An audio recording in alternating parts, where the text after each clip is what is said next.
दोस्तों अस्सलाम वालेकुम। उम्मीद कयां थो तव्हां सभु ख़ुशि हूंदव। अॼु मां जंहिं मौज़ू ते जंहिं हवाले सां मां ॻाल्हि ॿोल कयां थो उहो असांजो तइलीम जो हिकिड़ो मौज़ू आहे। ऐं 11 12 जो जेको सिंधी निसाब आहे, सिंधी जेको किताबु आहे, दर्सी किताबु आहे, उन हवाले सां मां अॼु तव्हांजे अॼु गुफ़्तगू कंदुसि। तइलीम असांजी हिकिड़ो हिसास मौज़ू आहे जेको क़ौमुनि खे मथे खणी अचे थो ऐं क़ौमुनि खे डेवलप करे थो, उन जे नौजवान खे हिकिड़ी राह ॾसे थो, उन खे इल्मु, अक़ुलु, फ़हम, इदराक ऐं साइंसी ॼाण ॾिए थो त जीअं हू दुनिया जे तरक़ी याफ़्ता मुल्कनि ऐं क़ौमुनि सां कुल्हो कुल्हे में मिलाए हलनि। 11 12 क्लास जो ही दर्सी किताबु मुंहिंजे हथ में आहे, नओं आहे, जेको नए करिकुलम जे मुताबिक़ लिखियो वियो आहे। ऐं हिन किताब जा जेके 3 भाङा आहिनि ऐं उन में पहिरियों भाङो जेको आहे सो नसर जो भाङो आहे, जंहिंमें वरी मुख़्तलिफ़ 2-3 भाङा आहिनि, जंहिंमें पहिरियों भाङो आहे मज़मूननि जो।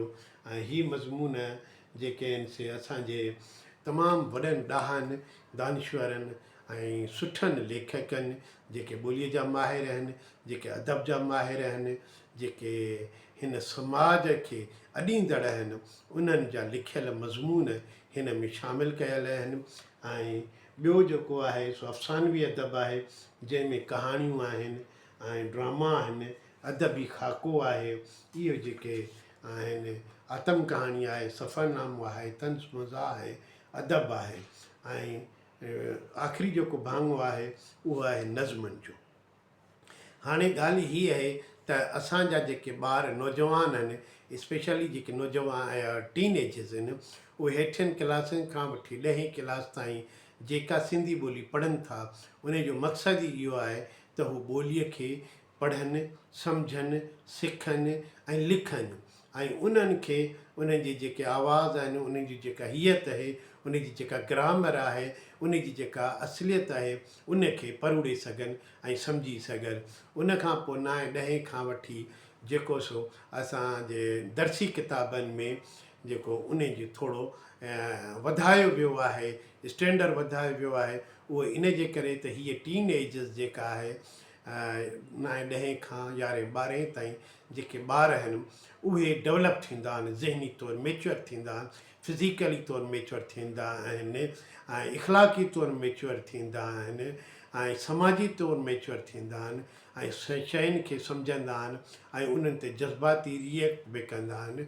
उन्हनि खे असांजी ही दर्सी किताब ॾियूं था त उन जो मतिलबु इहो आहे त हुन जी सोच, सम्झ, इदराक ऐं तख़लीक़ी सघ खे वधाइजे।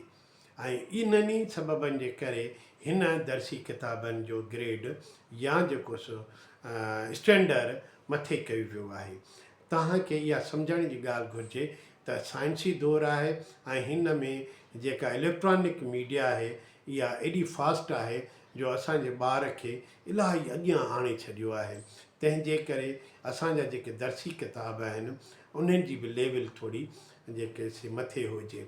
हीअ एतिरी न आहे, पर हिन खे उस्ताद जॾहिं पढ़ाईंदो ऐं उस्ताद सम्झंदो हिन किताब खे त हू कीअं थो पढ़ाए सघे, कीअं थो सम्झाए सघे, इहो सॼो उस्ताद ते मुनसरु आहे।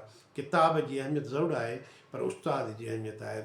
जॾहिं बि को सबक़ु, जॾहिं बि को मज़मून, जॾहिं बि का कहाणी पढ़ाई वञे त उन खां अॻु में उस्ताद खे घुरिजे त हू ॿारनि खे मोटिवेट करे, उन्हनि टीनेजर्स नौजवाननि खे मोटिवेट करे हिकिड़ो नंढिड़ो लेक्चर ॾिए पंहिंजे उन सबक़ जे मुतालिक़, ऐं हिकिड़ो नंढिड़ो माहौल पैदा करे।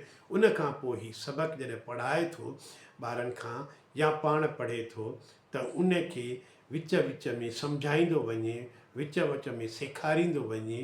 तव्हांखे इहो ज़हन में रखणु घुरिजे त जेका शइ पढ़ी वेंदी उन खां वधीक जेका ॿुधी थी वञे, जेका ॾिठी थी वञे, जेका एक्ट कई थी वञे, उहा वधीक ज़हन ते असरअंदाज़ थिए थी। त उस्ताद जो जेको एक्ट आहे, पढ़ाइण जो जेको तरीक़ो आहे, उहो वॾी अहमियत थो रखे। तंहिं करे हीअ किताबु एॾो वॾो बि कोन्हे को ऐं बहितरीनु किताबु आहे। हिन किताब जे पुठियां लास्ट में जेका ग्लॉसरी ॾिनी वई आहे, डिक्शनरी ॾिनी वई आहे, नंढा पेज ॾिना विया आहिनि जेके थोरा सिंधी ॿोलीअ जा जेके लफ़्ज़ आहिनि उहे जेकॾहिं जिन जी मानाऊं आहिनि उहे थोरा ॾुखिड़ा आहिनि या नवां आहिनि, नवां खणी चइजनि, त उन्हनि जी मानाऊं उन जो इस्तेमालु ॾिनो वियो आहे।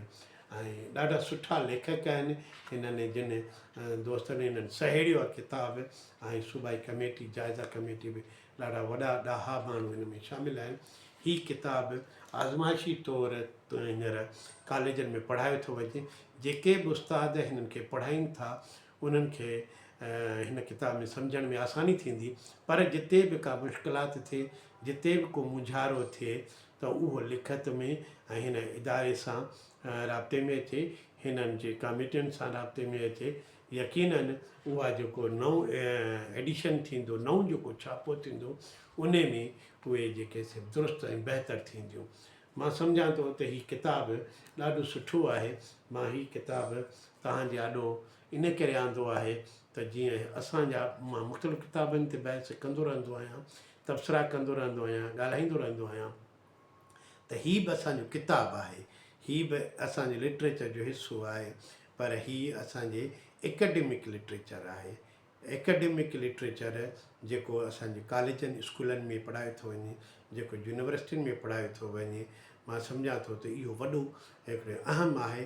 ऐं उहो असांजी जेको समाज जी जेका पीढ़ रखंदड़ आहे, जेको नौजवान असांजो मुस्तक़बिल आहे, उन जे लाइ इहा अहम किताबु आहे।